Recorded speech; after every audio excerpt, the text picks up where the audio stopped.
कलाम कहता है कि उसके पास आने वाले ईमान रखना चाहिए, विश्वास रखना चाहिए कि वो है, वो है।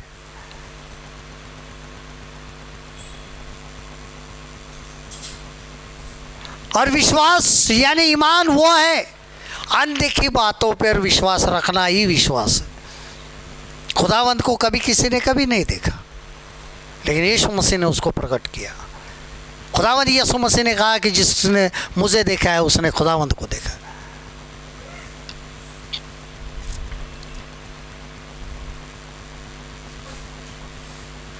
और इसके लिए हमें इन परखों में से या तो इन जांच में से, इस दुख में से क्या होना पड़ता है गुजरना पड़ता है। नंबर 3, यह चरित्र का विकास करता है, जैसे धीरज।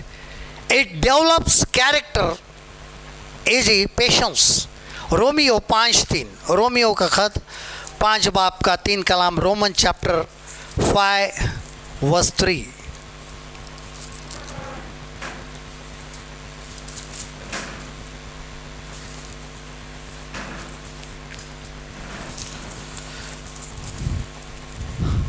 केवल यही नहीं, वरन हम क्लेशों में भी घमंड करें, यह जानकर कि क्लेश से धीरज। और सिर्फ यही नहीं, बल्कि मुसीबतों में भी फक्र करे कि यह जानकर कि मुसीबत से सब्र पैदा होता है। इंसान के पास जो आज ईमान में जो बात नहीं है वो है सब्र, धीरज। किसी भी बात को सब्र नहीं है। अगर आप बच्चों के पास देखोगे, जवानों के पास देखोगे, इनको सब्र नहीं है, धीरज नहीं है। उनको लगता है जैसे हम कहेंगे हमारे जीवन में होना चाहिए। आजकल जब बच्चे अपने माँ बाप से कुछ चीज़ें मांगते हैं तो उनको लगता है जैसे हम कहें हमें हमारे वालिद ने लाके देना चाहिए, हमारे बाप ने हमें लाके देना चाहिए, तुरंत लाके देना चाहिए। जैसे मुंह से शब्द निकले वैसे हमारे पास आना चाहिए। उसी प्रकार जो मुसीबतें हैं हमें सब्र सिखाती है, हमें धीरज सिखाती है। धीरज रखना होता सबके पास है, हालांकि धीरज होता सबके पास है, लेकिन हम इस्तेमाल नहीं करते।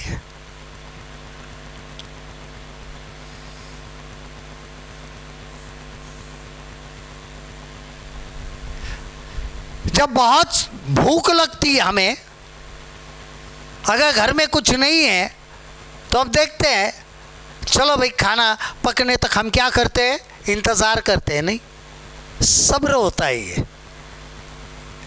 ये धीरज होता है। हाँ, पक रहा है भाई, तो है सबके पास। लेकिन जैसे हम जब दुआ करते हैं तो उनको लगता है ये तुरंत हो जाए सब कुछ। खुदावंद हालांकि सब कुछ तुरंत बना सकते हैं, उन्होंने 6 दिन में तो दुनिया बना डाली, 6वें दिन तो इंसान को बनाया। तो हमारे लिए जो भी चीज़ें बनाने के लिए या तो हमें चंगाई देने के लिए वक्त नहीं लग सकता है, लेकिन हमारे अंदर जो हमारा चरित्र, हमारा कैरेक्टर, ये धीरज जो होता है वो बढ़ना, वो बनना हमारी जिंदगी के लिए बहुत जरूरी होता है।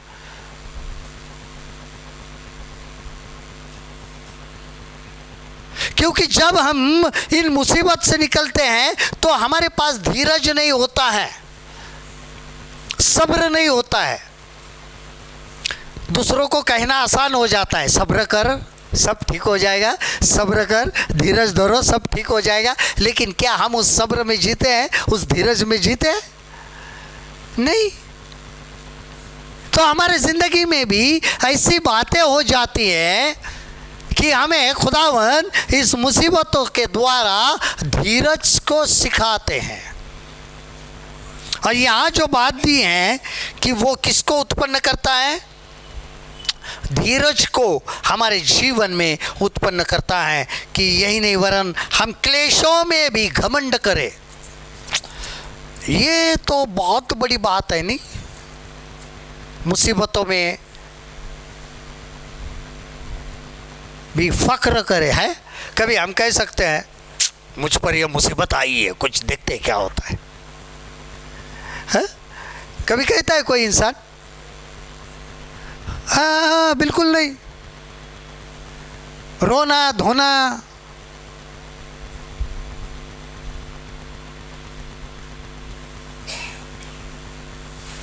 मुसीबत आ गई तो क्या कहते हैं? फक्र करते हैं, घमंड करते। मैं यीशु पर ईमान लाता हूँ, मुझ पर मुसीबत आई है, धन्यवाद प्रभु को। तुरंत फोन आ जाता है, तुरंत। हालांकि यह मुसीबत इसके लिए होती है कि हम घुटनों के बल जाए और दुआ करें, प्रार्थना करें, लेकिन हम करते नहीं है। हम काम प्रार्थना करने को, दुआ करने को बताते, हमारे लिए दुआ सब कुछ हम करेंगे तो आप क्या करेंगे? आपका क्या रिश्ता बनेगा खुदावन के साथ? आपको क्या हासिल होगा खुदावन से? कुछ होने वाला नहीं। आप खाली के खाली रह जाओगे। ये आपका चरित्र बनने के लिए, हर एक व्यक्ति का चरित्र, एक कैरेक्टर बनने के लिए हमारे जीवन में ये बात होती है, हमारी ज़िंदगी में ये बात होती है कि हम मुसीबतों में क्या करें? घमंड करें, फक्र करें।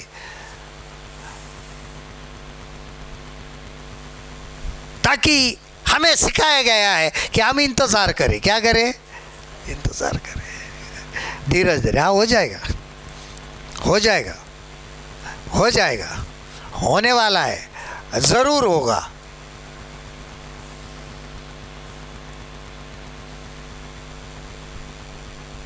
जब हम जाते हैं नहीं, डॉक्टर के पास दवाई दे देते हैं, डॉक्टर क्या कहता है? ये दवाई ले लो, जैसे ही लोगे ठीक हो जाएगा, ऐसा कहता है? देखो, ये 6 दिन की दवाई लिख कर दे रहा हूँ, 6 दिन ले लो। अगर कुछ फर्क नहीं हुआ तो हम दूसरी दवाई दे देंगे। वो पहली बात है, जो नई दवाई आई होती है वो आपके ऊपर इस्तेमाल करके वो जांचता है ये दवाई काम कर रही है या नहीं कर रही है। एक इंसान हमें जांचे, हमारे इस बदन का जो खुदावंद ने बनाया उसका इस्तेमाल एक साधारण इंसान करे, उससे अच्छा है कि खुदावंद हमें जांचे, ताकि हम फक्र से कह सके कि मैंने अपने आप को खुदावंद को जांचने के लिए दिया है, ताकि मेरा चरित्र, मेरा कैरेक्टर धीरज वाला उभर कर आए, वो बना रहे, फक्र करे। हम कहते अरे वो डॉक्टर की दवा 6 महीना हो रहा है ले रहा हूँ, अभी काम नहीं हुआ, अभी मैं क्या करने वाला हूँ? हकीम बदलने वाला हूँ, चेंज करने वाला हूँ डॉक्टर। हम जाते हैं दूसरा, वो पूछता है इधर क्या, फिर वो नए सिरे से आपकी जांच करता है। नहीं,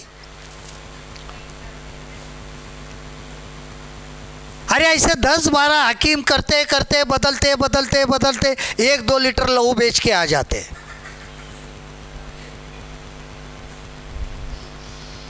अरे यार, इतने दिनों में मेरा कितना खून निकाला, इतनी बड़ी बड़ी सुई लगा के निकाला है, क्या करूं यार?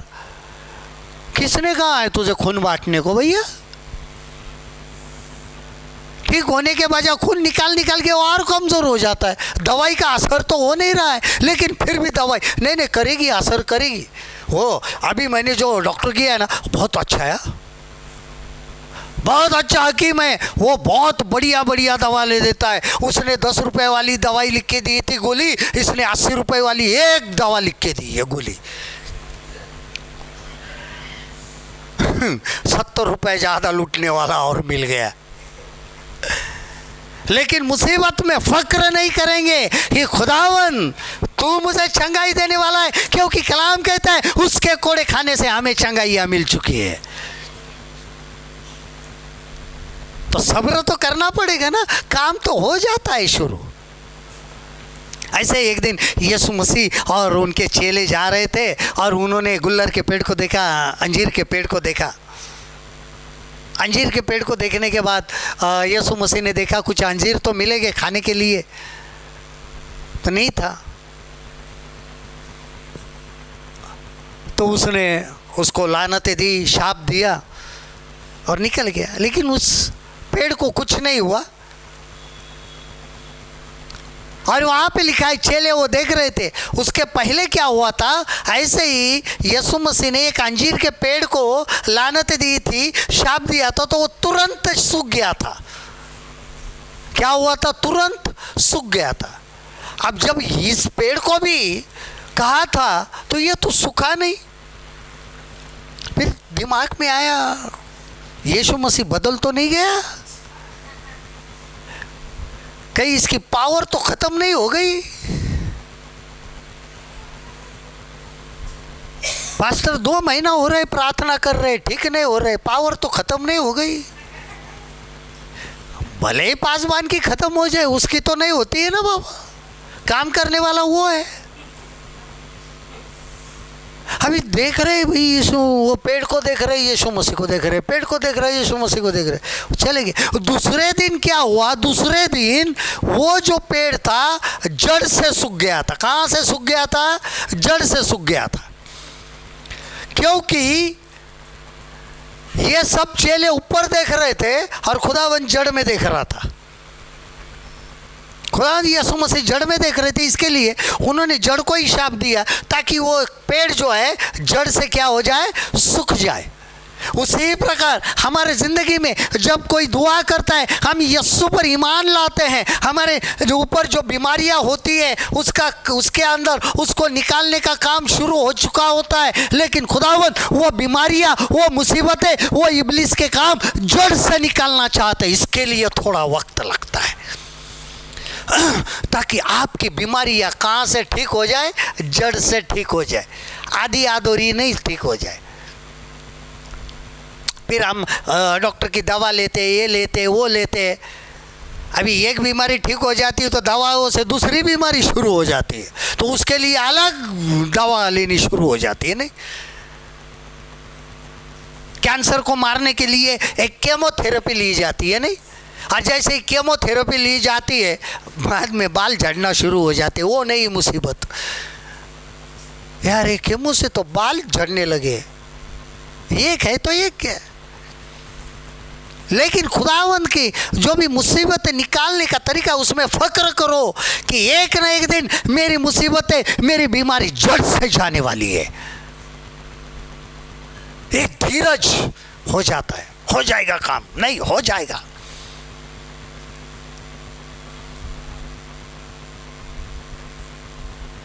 सालों साल अगर आप कलाम पढ़ते हैं तो उनके नबियों ने काम होने के लिए सालों साल इंतजार किया है। कितने सालों साल इंतजार किया है। वक्त आने पर खुदावंद हर एक बात जो है वो सही बनाते हैं। इसके लिए मुसीबतें हमारे लिए लाभ है कि हमारे जिंदगी में हमारा एक चरित्र, हमारा कैरेक्टर एक सही मायने में बन जाता है। धीरज रखने वाला, इंतजार करने वाला। लोगों के पास हम देखते हैं इंतजार है ही नहीं, धीरज है ही नहीं। ऐसा हो गया ऐसा चाहिए, ऐसा हो गया ऐसा चाहिए, नहीं, वक्त लगता है। एक एडवर्टाइज आती थी बहुत पहले, मैं देखता था, फेयर एंड लवली की। नहीं, लगाने से 6 हफ्तों में, कितने 6 हफ्तों में क्या हो जाओगे आप? उजले हो जाओगे, गोरे हो जाओगे। और लोग लगाते थे 6 महीना, इंतज़ार करते थे गोरा होगा क्या नहीं। नहीं होता था, लेकिन इंतजार करते थे, रोज आईने में देखते थे हाँ हो जाऊंगा, और खुद को ही हाँ हो रहा है, हाँ हो रहा है, खुद को ही देखते थे 6 महीने तक। बाद में यार कुछ काम, अरे ऐसी चीज़ों से गोरा होना लगता था तो पूरा अफ्रीका देश गोरा हो जाता था इन चीज़ों से। सबसे ज़्यादा वो प्रोडक्ट तो अफ्रीका में बेचा जाता था, फेयर एंड लवली। इंसान को गोरा या काला खुदावंद ने बनाया है, आप रंग को बदल नहीं सकते, याद रखना। लेकिन फिर भी इंतज़ार होता है ना, गोरा हो जाऊंगा, लगाते ये लगा, यूँ लगा, ये लगा, ये लगा, इंतज़ार वहाँ पे करते, यहाँ पे करने के लिए क्या होता है मुसीबत में? हमारे विकास करता है, हमें हमारे धीरज को बढ़ाता है, हमें इंतज़ार करना सिखाता है। हमारा कैरेक्टर एक सही मायने में बनना बहुत ज़रूरी हो जाता है। हमारा चरित्र, हमारा अक्स जो है वो कभी कभी हमें झुठलाता है।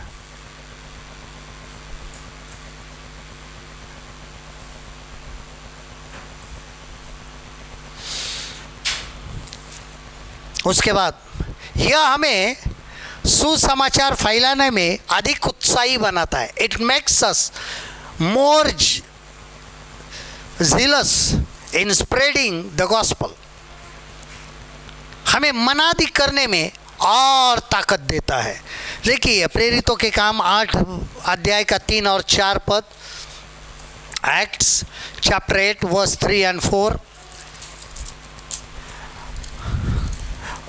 रसूलों के काम अमाल इसके 8 बाब का 3 और 4 कलाम।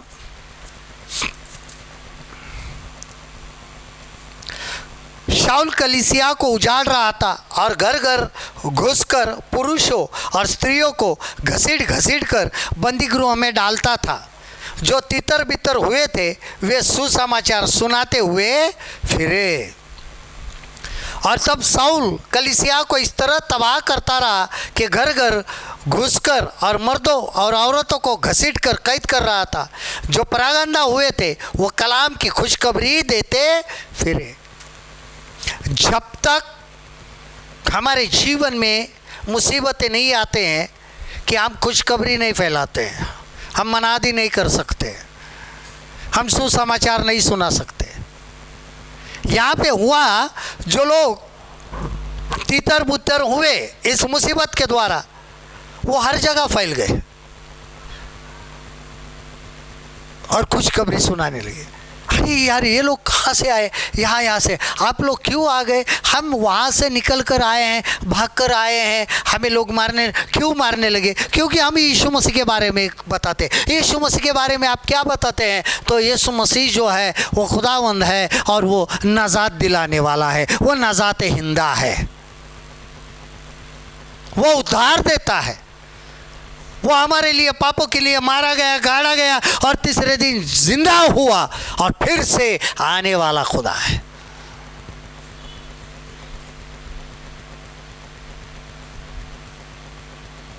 हम और उत्साही हो जाते हैं। कभी कभी ऐसे ज़ील आ जाती है हमारे जीवन में, अरे रोक रहे, हम और ज़्यादा करते हैं। नहीं,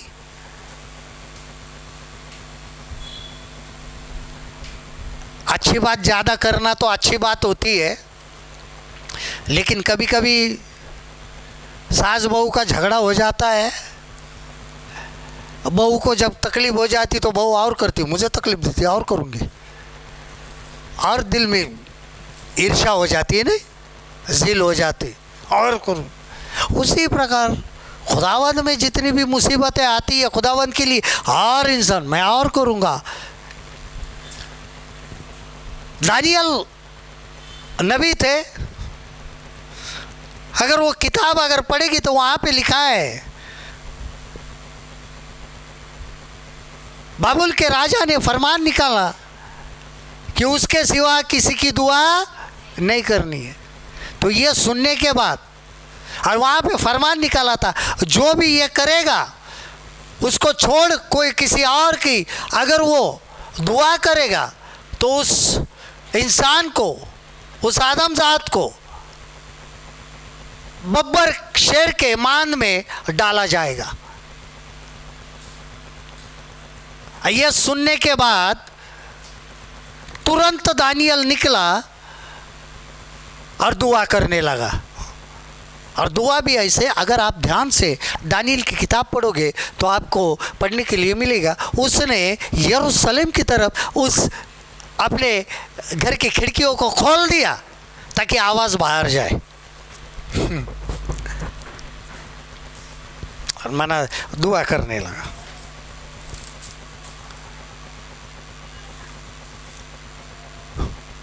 राजा को आके बताया। अभी राजा भी दुखी हुआ क्योंकि दानियल उस वक्त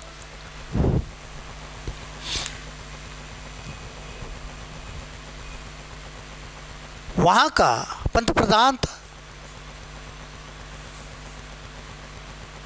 अब उसको दुख हुआ, इस आदमी को मैं बब्बर शेर के मान में कैसे डाल दूं। राजा को दुख हुआ, लेकिन फिर भी अभी जो है फरमान तो निकाला था, पूरा तो करना पड़ेगा क्योंकि वो राजा है, बादशाह है।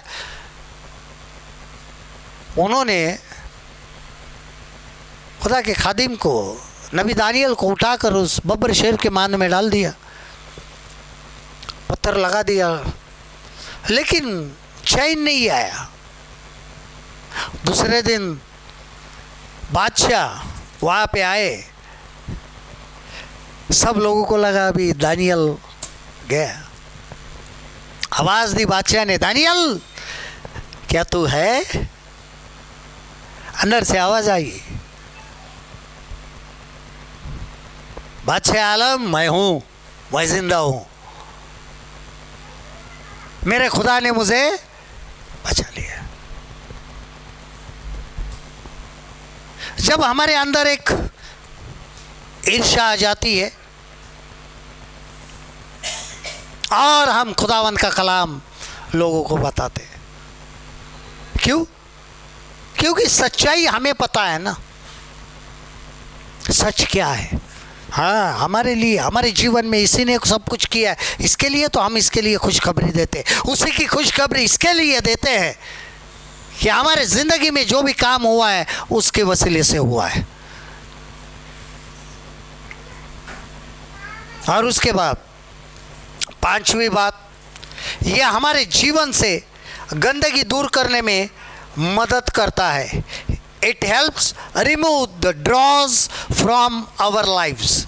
अय्यूब की किताब 23 अध्याय का 10 पद,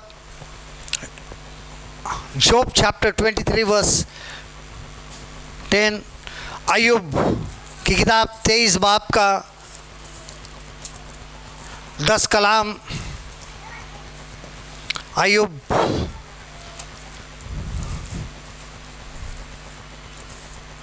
खुदावन ने उनको नेक इंसान कहा था और इब्लिस के द्वारा उनको भी जांचा गया। देखिए अय्यूब क्या कहते हैं, परंतु वह जानता है कि मैं कैसी चाल चलूं, और जब वह मुझे ता लेता तब मैं सोने के समान निकलूँगा। लेकिन वो उस रास्ते को जिस पर मैं चलता हूँ जानता है, जब वो मुझे ता लेगा तो मैं सोने की मानिंद निकल आ जाऊँगा। सोने के मानिंद यानी शुद्ध, चमकने वाला। सोने को जब ताया जाता है तो आग में डाला जाता है, नहीं? आग में डालकर जब बाहर निकाल देखा जाता है उसके अंदर कोई मैल अभी तक है, गंदगी अभी तक है, हाँ है, और डाला जाता है। ऐसे करते करते करते जब वो शुद्ध बनता है, उसके अंदर कोई भी तासीर नहीं रहती, सब जल जाती है, तब वो सोना जो है खरा निकलता है। उसी प्रकार हमारे जिंदगी में कोई कमी ना रहे, कोई गंदगी ना रहे, इसके लिए बार बार हमें मुसीबत में डाला जाता है। क्योंकि जब हम मुसीबत से हर वक्त बाहर निकले तो ताए हुए निकले, और वो हमें जांच कर देखता है क्या इसके अंदर कोई अभी तक बाकी, हाँ बाकी है, थोड़े दिन चलने दो, फिर आगे और एक मुसीबत आ जाती, ताकि वो बची कुची भी गंदगी हमारी ज़िंदगी से निकल जाए और हम पाक हो जाए। खुदावन चाहते हैं कि हम पाकीज़गी में जिए, हम शुद्धता में, हम पवित्रता में जिए। हम अपने आप पाक नहीं हो सकते हैं, पाक करने वाला खुदा है। हम हमारे कामों से पाक नहीं हो सकते, क्योंकि हम पैदाइशी हम पाप से हुए हैं, पैदाइशी हम पापी है, गुनाहगार है।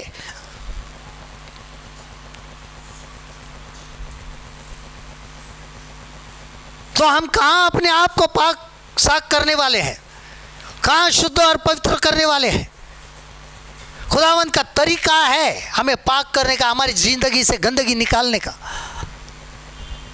हम कभी कभी नहीं सोचते, हमें सोचना चाहिए मुसीबत आई है तो यार मेरे अंदर कोई कमी तो नहीं है, कोई गंदगी तो नहीं है, मुसीबत आ रही है, खुदावंदा अगर मैं नहीं जानता हूँ तो मैं दुआ कर रहा हूँ, मेरे अंदर अगर कोई गंदगी है तो मुझे बता दे ताकि मैं वो करना छोड़ दूँ।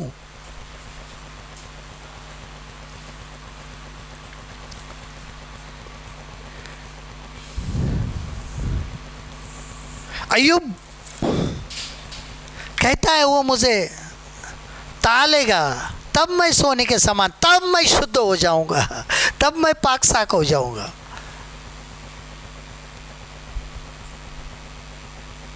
सोने की मानी